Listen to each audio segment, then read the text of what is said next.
歡迎嚟到尼斯達的英文教室第四課財務風險嘅 idiom。呢課講嘅係財務風險嘅 idiom，好似有無底洞、輸到剩返條底褲、孤注一擲、無止蝕。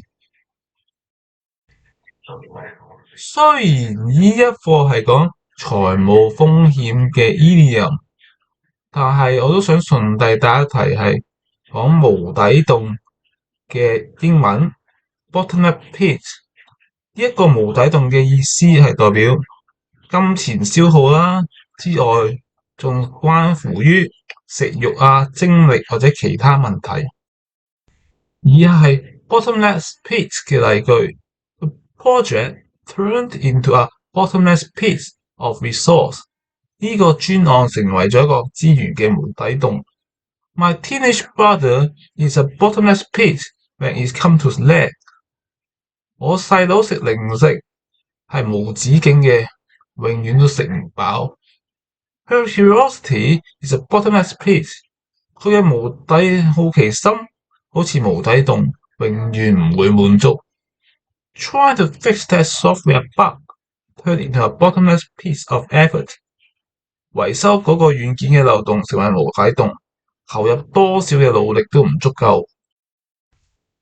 之前 bottomless pit 係講一般相關嘅無底洞，而金錢相關即係 specific 講金錢嘅無底洞就係 money pit， 可以形容某件事喺計劃需要不斷咁投入金錢，但睇唔到回報。以下係 money pit 嘅例句 ：The renovation project quickly became a money pit。翻新工程好快就成為咗燒錢。The marketing campaign was a money pit that didn't bring results。嗰場行銷活動就成為咗燒錢，冇帶嚟任何成果。Some video game cafe is a money pit for teenagers。某啲連換遊戲平台對青少年嚟講，簡直就喺度燒緊錢。The credit card debt is a money pit of interest payments。嗰筆信用卡債務嘅利息支付，簡直就喺度燒緊錢。輸到剩返條底褲嘅英文係 lose one's shirt， 形容輸得非常慘，幾乎把所有財產都輸光，只剩返最基本嘅嘢。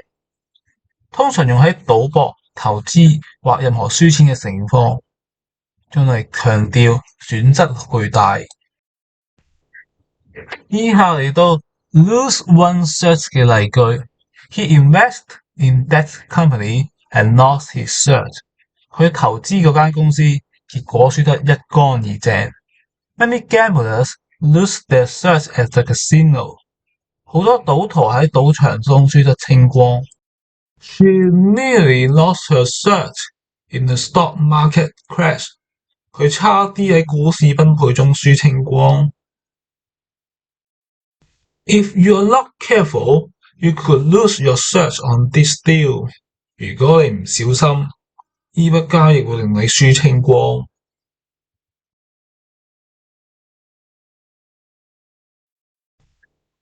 以下係孤注一擲嘅英文 ，bet the farm， 將所有資產或者希望都壓喺某個決定或者投資之上，強調極高風險。如果失敗就一無所有。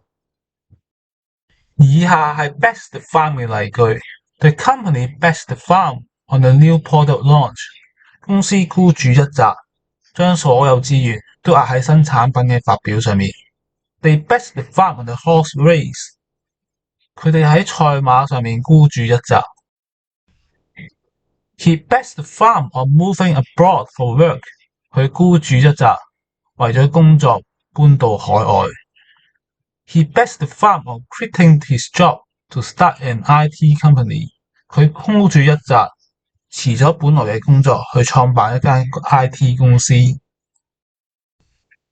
無止蝕嘅英文係 throw good money after bad，浪費咗金錢嘅情況底下，仲繼續投入更多嘅錢，希望挽回所失，但結果就係損失更多。